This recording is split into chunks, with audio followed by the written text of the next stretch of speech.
Tout de suite, on est en ligne avec Rudi Reichstadt. Bonjour. Bonjour.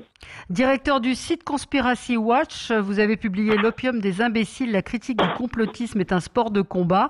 On a fait le choix de vous donner la parole, ce qui va évidemment ne pas plaire à tout le monde, pour parler donc de ces théories autour de la 5G qui sont revenues avec autour du coronavirus, la théorie selon laquelle la 5G serait responsable des morts liées au Covid-19. Ouais. Alors, racontez-nous un petit peu quelle est la théorie et pourquoi est-ce que, selon vous, encore une fois, c'est une théorie complotiste.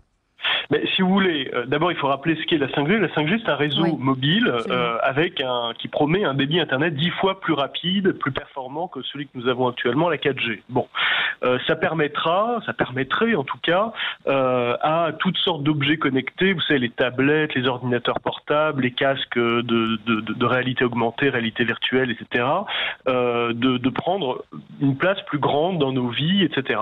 On peut tout à fait considérer que c'est pas une évolution souhaitable. Moi, je suis assez sceptique sur le sujet, par exemple. En revanche, là où on bascule dans une forme de complotisme, c'est lorsqu'on lit effectivement le déploiement de cette 5G, qui coïncide temporellement avec l'apparition, c'est vrai, de cette épidémie de coronavirus, et qui en plus est une technologie chinoise, donc qui nous vient de Chine, comme le nouveau coronavirus. Donc si vous voulez, ces deux coïncidences-là ont suffi pour que dans beaucoup d'esprits, on fasse un lien entre la pandémie et cette nouvelle technologie, sauf que tout ce qu'on peut dire, c'est qu'il n'y a pas le début de commencement d'une preuve d'un lien entre les deux. Alors, que nous disent les tenants de la théorie du complot sur la 5G, c'est que en fait cette 5G servirait à affaiblir nos défenses immunitaires et que du coup on tomberait malade plus facilement du Covid-19. C'est faux. Il n'y a pas la moindre base scientifique à une telle allégation. Ils nous disent aussi les tenants de cette thèse que en fait non seulement ça baisse nos défenses immunitaires, mais qu'en plus en réalité, il n'y a pas de coronavirus et que les gens qui meurent du Covid-19, qui sont atteints par le Covid-19, en réalité sont victimes des ondes électromagnétiques émises par la 5G. Là, c'est complètement délirant parce qu'il y a des pays où il n'y a pas du tout de 5G, où il y a quand même des malades du Covid-19. Mais malheureusement, cette thèse, elle renfort à la fois de personnalité. Je pense à Juliette Binoche qui, il y a quelques jours, a pris position en relayant ce type de théorie du complot, et aussi au professeur Luc Montagnier, quand même, qui nous a expliqué que cette 5G aurait pu contribuer au pouvoir pathogène du virus. Et là encore, il n'y a pas de base scientifique à une telle assertion.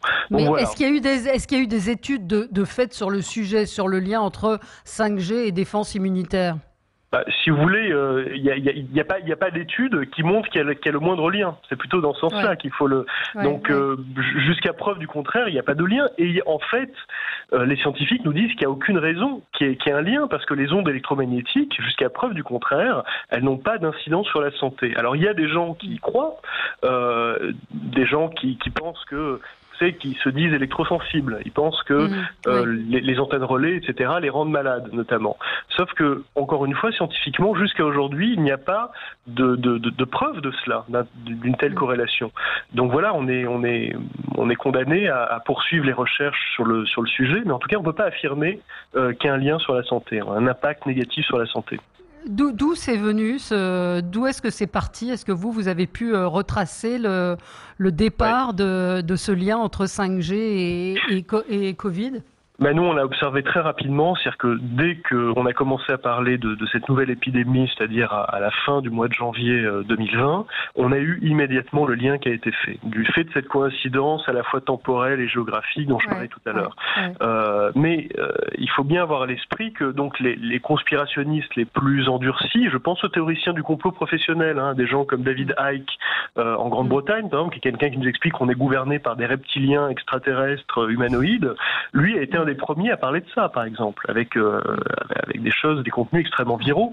Mais ça s'est traduit très concrètement par des attaques, par exemple, contre des antennes relais. Il y a une cinquantaine de tentatives d'incendie visant des antennes relais, d'antennes 5G au Royaume-Uni. Il y a eu Également, Et en on France n'en parle aussi, pas. hein.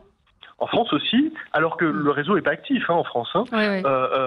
Il y a eu, on en parle beaucoup moins, c'est passé assez inaperçu, mais quand même plus de 80 agressions ou tentatives d'intimidation contre des employés des télécoms qui installent ces antennes. Donc ces choses-là ont à la fin quand même des conséquences réelles. Voilà. Oui, on voit que plusieurs médecins ont tenté d'expliquer, des virologues, en particulier un virologiste canadien important, enfin des pontes du métier, qui dit les virus ne sont pas créés par un empoisonnement des cellules, ce sont des agents infectieux qui pénètrent dans l'organisme et qui s'y reproduisent. Et puis un auditeur nous dit en Corée où il y a la 5G, il y a eu moins de cas qu'ailleurs. Absolument, donc, absolument. Donc la Corée du Sud est le pays où le réseau a été le plus développé, et pourtant c'est le pays où l'épidémie a été la mieux maîtrisée, la mieux contrôlée. Donc là aussi, c'est un contre-argument en fait par rapport aux théories du complot. Oui, une auditrice nous dit c'est pas parce qu'il n'y a pas d'études qu'il n'y a pas de lien. Bah si. Qu'est-ce que vous répondez à ça? Ce que je réponds, c'est que pour affirmer une chose catégoriquement, il faut l'appuyer sur des faits scientifiquement établis. La science est une méthode pour essayer d'établir les faits. On peut pas s'y soustraire, ou alors on est dans autre chose. On est dans un discours qui n'est pas scientifique, qui n'est pas un discours rationnel. Voilà. Merci beaucoup Rudi Reichstadt d'être intervenu ce matin. Vous êtes le directeur du site Conspiracy Watch et vous avez publié L'opium des imbéciles, la critique du complotisme est un sport de combat, qui est paru chez Grasset et qui est tout à fait intéressant, même pour ceux qui croient à certaines choses et qui sont persuadés qu'il y a un complot, de voir comment on peut démonter ou en tout cas expliquer certaines de ces théories. Merci d'avoir été avec nous Rudi Reichstadt.